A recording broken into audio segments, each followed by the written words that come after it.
En chaque femme sommeille une mère. Dès leur plus jeune âge, qu'elles aient des frères, des sœurs, des amis ou des cousins, elles veulent les aider, prendre soin d'eux comme le fait leur douce maman.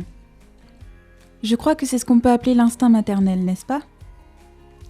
Chacune a sa couleur, sa voix, sa manière de donner de l'amour.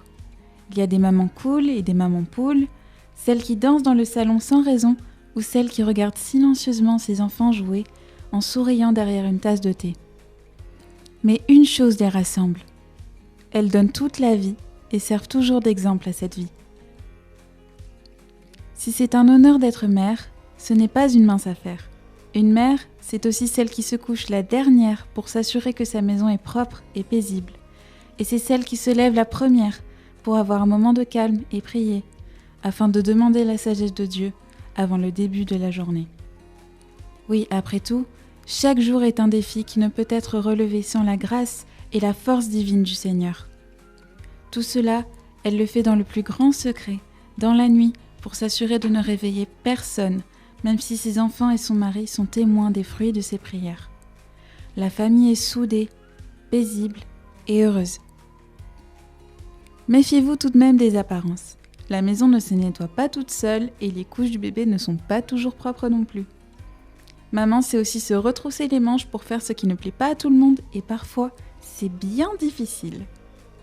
L'enfant ne s'en aperçoit pas tout de suite, mais en grandissant, en l'observant un peu plus chaque jour, il se rend compte à quel point elle a tout fait pour lui. Alors dans l'échec ou dans la maladie, elle sera la dernière à le juger, toujours la première à le supporter et le féliciter, parce qu'elle aura été témoin de toutes les difficultés. Évidemment, cela fait d'elles, les mamans, des conteuses d'histoires très douées. Elles gardent en mémoire les plus belles, les plus drôles et les pires anecdotes.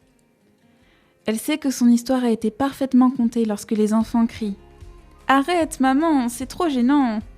et qu'elle éclate de rire, sans gêne. Elle est comblée de voir combien ses enfants ont grandi maintenant.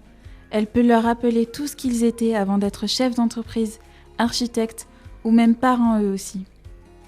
Oui, là, elle saura qu'elle aura réussi à être maman, surtout lorsqu'elle pourra les regarder de loin et entendre Dieu lui dire « Bravo ». C'est la seule approbation qu'elle recherche, c'est l'approbation divine. Là, elle saura que son héritage aura un poids infini, sur terre et dans les cieux.